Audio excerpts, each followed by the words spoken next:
friends, we are back. It is our fourth episode, and I'm super excited to be here. Today is a very special episode because it is our very first film and TV EP. Film and TV EP. This EP is actually about one of my favorite TV shows. So we're going to go over seasons 1 and 2 of The Walking Dead. So I'm super excited about it. If you know me, you know this is one of my all-time favorite TV shows. I'm actually rewatching it. So that's exciting. This is my first time rewatching it ever. I think last time, like when I started watching it, had to have been in like 2015 or 16, something like that. I'm not 100% sure. Starting off with The Walking Dead, I never wanted to watch it because I was like, how can a TV show about zombies be good? Like a TV show, maybe movie, that's one thing, but zombies, I just didn't have faith in the show at all. I just want y'all to be, sure that I have a shirt on. So I decided to not watch it for a long time. I think it came out maybe in 2010, maybe 11 or something like that, maybe 9. I really don't know when it came out. But I didn't watch it. And the reason why I decided to watch it because it was on like season 5, and I was like, okay. Let me see what's going on here, or maybe 3 or something like that. So I said, it's a bunch of seasons. Let's see. And after that, I fell in love with it. For those of you who do not know what the Walking Dead is, sounds exactly what it is. It's a TV show about zombies. And yeah, if you have not seen it, please do not listen to or watch this EP because I'm going to spoil a bunch of stuff. And to be honest, you may not even know what I'm talking about, okay? So let's dive into season 1, you guys. And the first thing I have my little book here written down because as I was watching it, I was taking down notes. And the first thing that I have here is just Rick coming out the hospital. That in itself is so nostalgic. It gives so much oomph. You know what I mean? Just him walking around in that gown, him waking up in the hospital super thirsty, him delirious, hearing Shane talk to him, thinking that Shane was still there. That scene was chef's kiss, okay? Just because you know where he started to now. It just gives, okay? Another thing was rewatching season 1 allows me to get a fresh look on everybody's relationships, just the TV show in itself as well. But I am going to say in season 1, I am a huge fan of Shane. And watching it for the first time, I was not a fan of Shane. I thought Shane was just the evilest person and just a trickster, right? But as I'm rewatching it now, I'm like, Shane was like that. Like he was that guy, you know what I mean? And I say this because a lot of Shane's decisions that he made were like super appropriate for the situation. Before we jump into Shane all the way, right? Rick riding the horse to Atlanta, the highway. It gives, okay? Also, question, was the helicopter that Rick seen in Atlanta, was that the CRM? The CMR? Is it CRM? CMR? You guys know what I'm talking about from The Ones Who Live. Was that them then? Diving right into Atlanta, meeting my favorite person, my favorite character, Glenn. Hey, you asshole. Or dumbass. Whatever he said, don't care. It was it just gives, okay? This is when Rick was surrounded by a bunch of zombies on the army tank, and he just had to go inside because they were attacking him. And Gwen's first words to him was an insult. Just super excited to be like reintroduced to Glenn's character and stuff like that. So that was really, really fun to watch. Also, going back really quick, when Rick saw his first zombie, the zombie with no legs, or a half a body, I should say, and then he also met one of our favorite characters, Morgan. Okay, Morgan and his son, which was so, it was so, I don't know, you know what I mean? Because we all know how he feels about his son, right? But it was also like Morgan seeing his wife, like, let's talk about these zombies. Let me finish that statement. Morgan seeing his wife outside of their house. She comes every night or something like that. I don't know, but Morgan should have killed his baby mama. Okay, let's just throw that out there. Also, about the zombies at the store, the mall in Atlanta, the zombies in front of Morgan's house, like Morgan's wife. It was zombies in Atlanta holding bricks and rocks in their hands, bashing that stuff against the window to try to open the window to get inside of the mall where, the crew was. Come on, guys. I mean,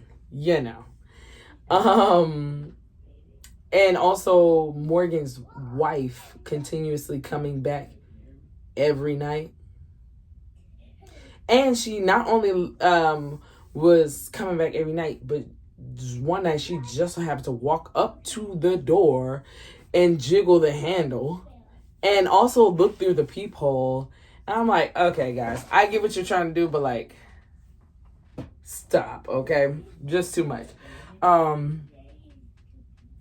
Now, let's kind of dive into Shane, okay? Shane, we're introduced to Shane for the very first episode, and Shane actually was having a conversation in a car with Rick, okay, about just girls and just guy talk as they eat lunch. And Shane asked about Lori, and when he asked about Lori, it was very, very like he was like, how's Lori? Like the way he looked, it seemed like he was already in love with Lori then. Later on in season 2, he does say that it was, it was never like that for him when he first before the apocalypse. It wasn't like that. He never seen her in that light, is what he said. I think he's lying. I think he's full of crap. Absolutely, I do. But yes, Shane was very vital. I think Shane could have prevented so much stuff if Shane didn't die. Now, Shane made so many right decisions. Nobody listened to him because he's like the second in charge. Shane saved so many people. He saved Lori so many times. He saved Rick so many times. He saved Coral so many times. He saved a lot of people so many times.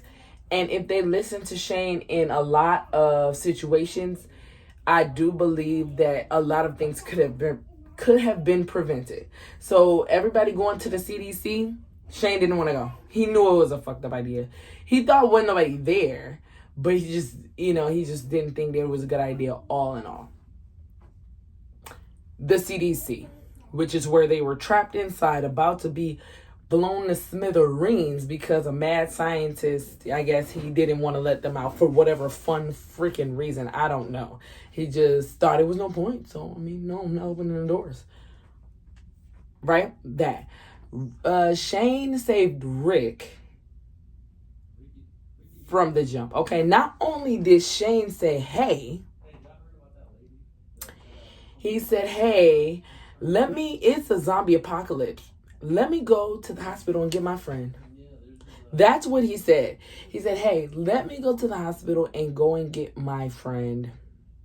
He tried to pick his friend up out of the hospital bed and realized that, hey, these machines are what's keeping him alive. Just in time, the hospital shuts down and he listens for his friend's heart. No heartbeat. Okay? And he's like, dang, my friend is dead. It broke him clearly. And so before he left, he went and put a hospital gurney in front of his room door. That not only prevented the government, whoever that was, coming inside shooting people for no reason, but it also prevented zombies from going in and eating Rick alive while he was in a coma. Not only did he didn't stop there. Shane then left the hospital and went to go and get Coral and Lori. He went to go get Coral and Lori. And do you think if he did not do that, Coral and Lori would be alive to this day? Absolutely not. No, they wouldn't. So Shane was very vital. Very vital. And even in I believe it's the first season where Coral gets shot, they were looking at a deer and it was just so beautiful. Shane was about to shoot it. Because, hey, we need to eat. You know what I mean? He's about to shoot the deer. And instead of letting him shoot the deer, Rick says, no. No, bud. Hey, look. Carl's staring at it. Just let him enjoy it. Which is fine, but not really, because then Otis, Herschel's maintenance man, shoots the deer, that then the bullet goes through the deer and shoots Coral. If Shane had been able to shoot the deer, Coral would have not been dead. Now shot. Sorry. Coral would have not been shot. Now, let's keep going. First off, I didn't say how irritating Lori is. Let me see. I think I need to put my chair up. There we go. I did not say how irritating Lori is. Oh my God. Okay, Lori, anything that comes out of her mouth is negative. It's always going against Rick or telling Rick not to do something. Oh, are you leaving again? Ma'am, yes, we need food. Ma'am, yes, we're girl. Also, this is when I really noticed that, was when Coral was shot and they went to Herschel's farm. And Herschel's like, hey, yeah, let me go ahead and I got to do this procedure on him. She's like, well, where did you graduate? And what was your job before? And he tells us, I was a vet. So, pigs and cows, bitch, go and find you a surgeon then.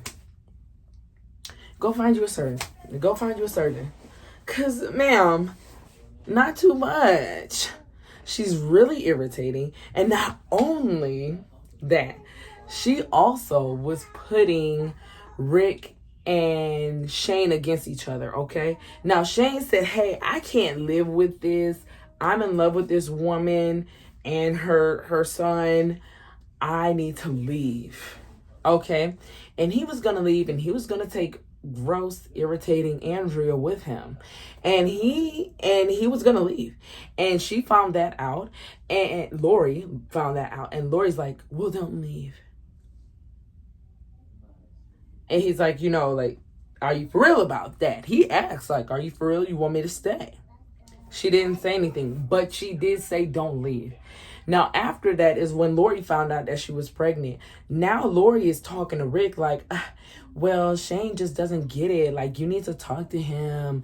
And he thinks that I'm his. And don't you kill or hurt people that, don't you protect the ones that you love and the people that belong to you? Well, he says that I'm his. So, and then I'm like, this girl is really pinning them together. And that's when Rick decided to have that conversation with Shane. That's my baby. That's my son. And that's my wife. And like, quite frankly, it didn't, I don't know. Okay. I don't know how I would have taken that conversation if I was Shane. Because again, even though like y'all married and like you my homie, but that's my baby. You expected me to live with this for the rest of all of our lives and that be your baby, but it's really my baby? Boy, stop playing with me. No. It just didn't give. It just didn't give. Lori, before the zombie apocalypse, she was having a conversation with someone about Rick, and she's like, he doesn't even say anything back. He doesn't, like, he needs to give me more passion, more or basically whatever. And she was asking for Shane. Like, we knew how Shane is with girls because the way that he talked about it, and which was very aggressive, very like take charge. He liked to choke bitches basically. And then you fast forward to them at the camp, and he's like taking that thing in the camp. Like, he walks up behind her with his hand over her mouth and snatches her around, and it's very aggressive, and she liked that. You know what I'm saying? So at the barn, she tells Shane, like, that wasn't nothing. Like, that meant nothing. And he's like, I can see how that can make someone, like, go a little, like, turn up, like, you know what I mean? Because it was a thing for them. It was a very serious, intimate thing. And if Rick wasn't there, what would it be? You know what I mean? So, Lori, that was a rant on Lori because, it was just, that was a lot. Also, one part that really irritated me was, T-Dog. Okay, I know how everybody feels about T-Dog, right? And I like T-Dog as well. He gives just enough, okay, to be like, oh yeah, I remember T-Dog. But when Merle was calling everybody derogatory names and you wanted to fight him, and so you ran up and got your ass beat, T-Dog pissed me off right then and there. You never ran up on Merle and got your ass whooped. Bro, that, I was like, there's no way. But seeing Merle again was, it was a delight, okay? Because I love him in Marvel, Guardians of the Galaxy. I love seeing his beautiful face in that, and also just being reintroduced to his character Merle. It was delightful. I won't lie. And seeing Carol with her super short cut. If you do not know, Carol was also in one of my favorite movies, The Mist. We'll talk about that one. We'll make that an episode as well, The Mist. Absolutely adore it. But she was actually a customer in the market in The Mist. If you've seen The Mist, she was a customer in the market, and she left her two younger children at home.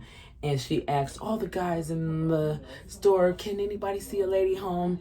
And nobody would walk her ass home. But she actually ended up being a survivor at the end. If you didn't see it, oh well, sorry. That was a huge spoiler alert. But I mean, y'all should have seen The Mist by now. What the heck?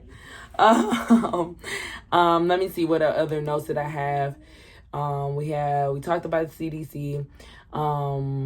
Also, I did want to ask, like, if anybody knows, why did he, like, want to force them to stay in the CDC? Like, I understand he was like, oh, there's nothing out there anyways, but, like, why didn't you just automatically think, I'll let that be their decision?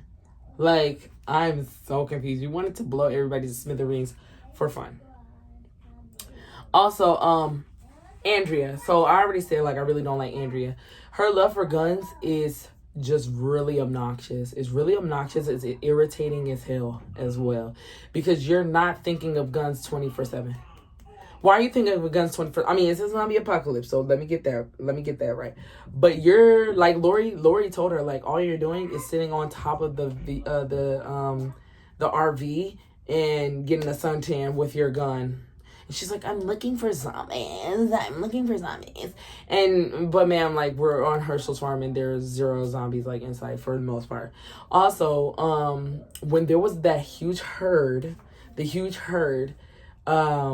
before, I skipped the part that was very vital, but the huge herd that caused them to get, like, when they were on the highway, and a huge herd came, and she was inside the RV, and she decided to hide, which was fine, from any zombies, and the zombie was about to walk off until she decided she wanted to start putting her gun together while she's hiding from a zombie. You're clicking metal. You think he wasn't going to hear that? Irritating. Absolutely irritating. That was irritating. Also, her trying to convince Beth to kill herself. Irritating. Why the fuck are you telling this teenage girl that it's okay? I mean, it's a zombie apocalypse, so if you want to kill yourself, we get it. Like, I kind of get that a little bit, but you like, yeah, I'm going to leave you in here to do it. What the fuck is wrong with you, man? And then when she did it, you were like, hooray, you did it. Like, yeah, that means you really don't want to do it. That doesn't mean that, ma'am. Like, Andrea... And then it was extra thirsty because she kept trying to, like, throw little zingers at Lori. Like, oh, you're happy because you got your man, your son, you're pregnant, and you got a boyfriend. You're mad, bitch, because Shane just fucked. Like, that was it. Calm down. Calm down. She was so thirsty to hop on Shane. It's like anyways, okay. Look, because I'm getting mad because I really don't like Andrea. The only reason why I'm happy that she was alive was so that she could vouch for Michonne. That was it. Other than that, no. Also, yes, another thing about Andrea, she was pointing her gun at different people when they were trying to not allow Beth to turn into a zombie. Not Beth, I'm sorry, her sister. Allow her sister to turn into a zombie. Her sister got bit at the campsite. Everybody knew she died. Okay, she was dead. Stop breathing, right? Everybody knows, hey, we need to get that taken care of. She's pointing a gun, get away from me, get. Somebody needs to knock her the fuck out. That was irritating. Also, her shooting Daryl was very irritating. Not only did everybody say, hey, don't shoot Andrea. She's like, I bet you I can shoot. I bet you I can get it from here. They're like, don't shoot because it's too much, too loud, too noisy. This bitch does it anyways and shoots Daryl in the fucking head. And everybody bypassed that. That wasn't a huge deal to nobody. I would have kicked that bitch off the barn or the farm, whatever. I would have kicked her out, like banished. Bye. You gotta go. Because you're not listening. Irritating. Also, of course, our favorite baby girl, Sophia. I enjoyed seeing her again. Her leaving. Now, Lori, this is when Lori pissed me off because the herd was coming. It's Lori and Carol under a car. It's Coral and Sophia under a car. And the herd has gone. The herd has passed. There was a scraggler that was trying to get Sophia, which caused her to hop the fence and go into the woods off of the highway. This is when, like every mom would do, Carol tries to get from under the car. Lori, for whatever fun reason, is holding her. Bitch, get off me. Get the fuck off me. And so she allows her daughter to run as far as possible and then lets her go. And that's when Rick goes and get her. But it was just very irritating that she was holding her. Because she could have helped her baby for, I don't know, or went and followed her baby or ran off with her baby. You never know, right? But instead, you decided to hold her from helping her child. Odd. Very odd to me. Great. Rick finally catches up with Sophia. He says, hey, I don't know why Rick in his mind decided he wants to carry this grown-ass little girl who was just running. But he decided to do it.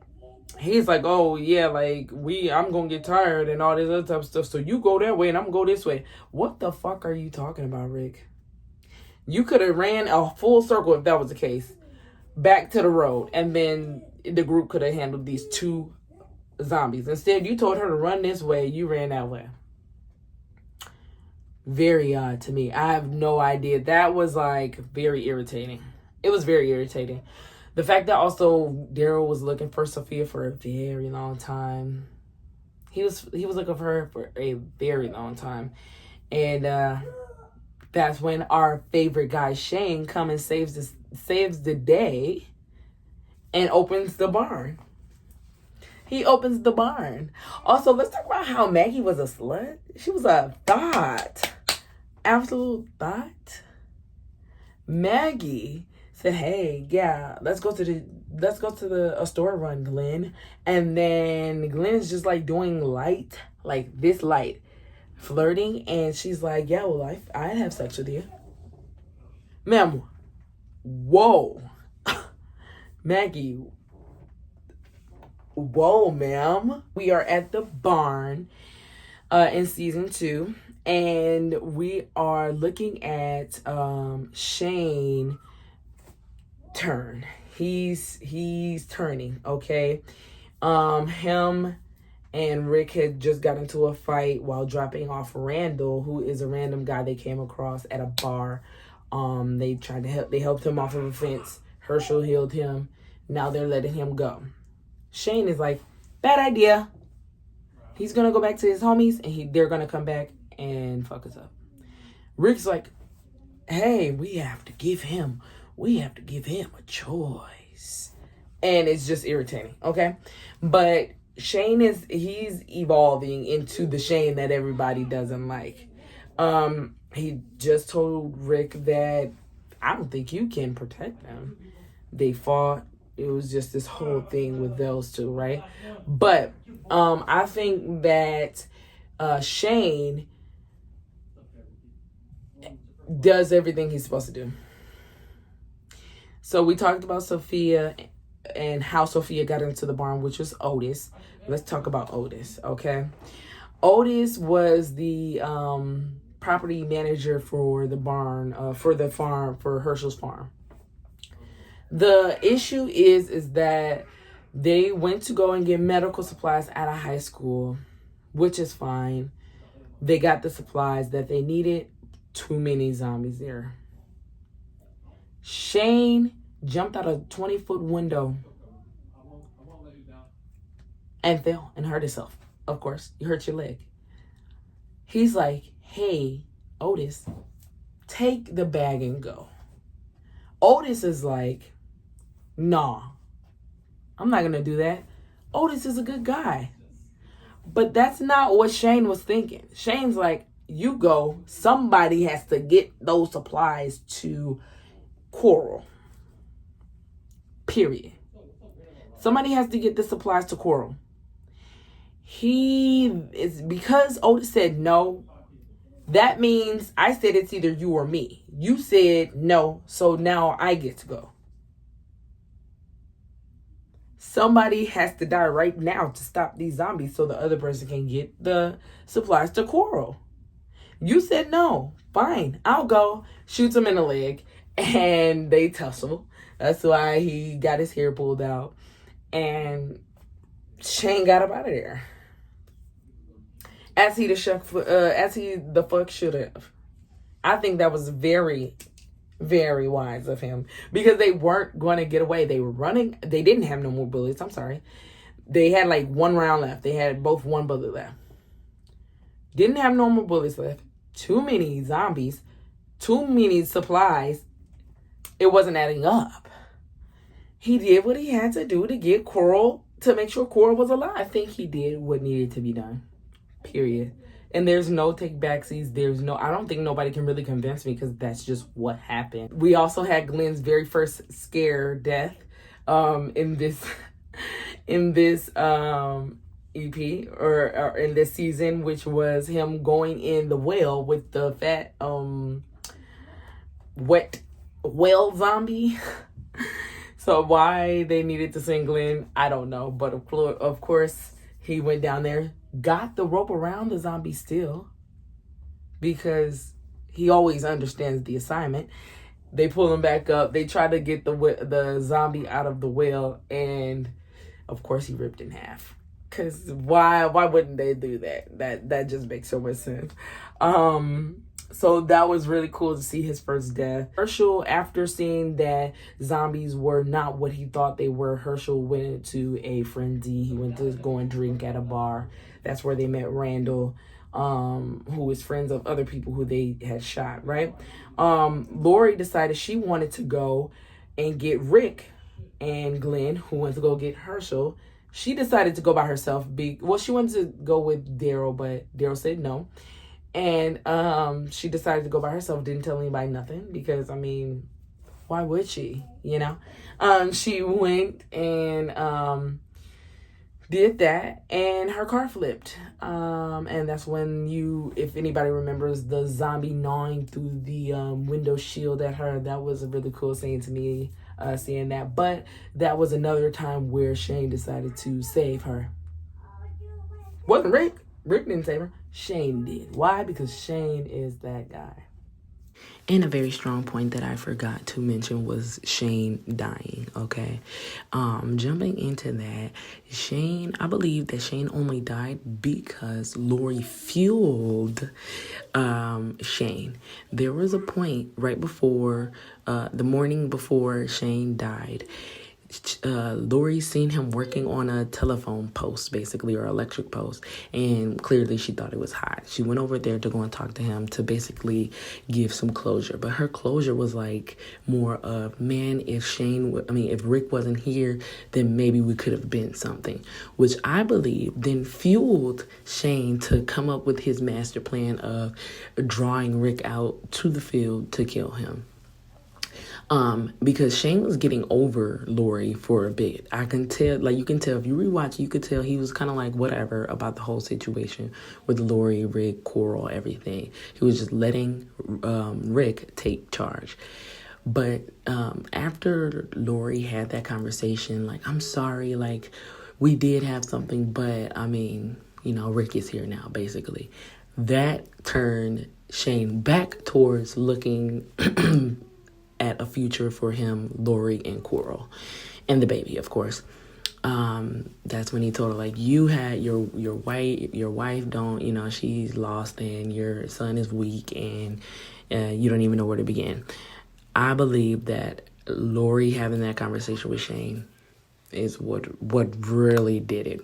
And after Rick had said, hey, I killed Shane, this is what happened, Lori was like more so sad, like she was mad at Rick.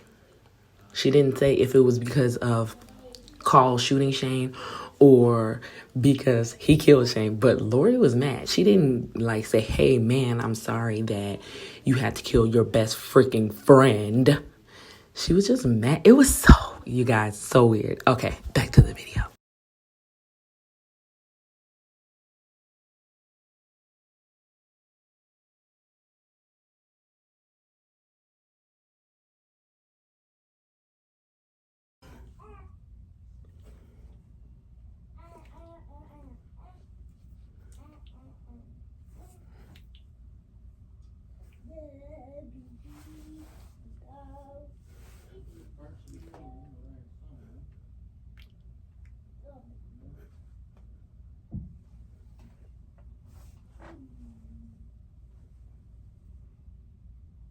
Okay.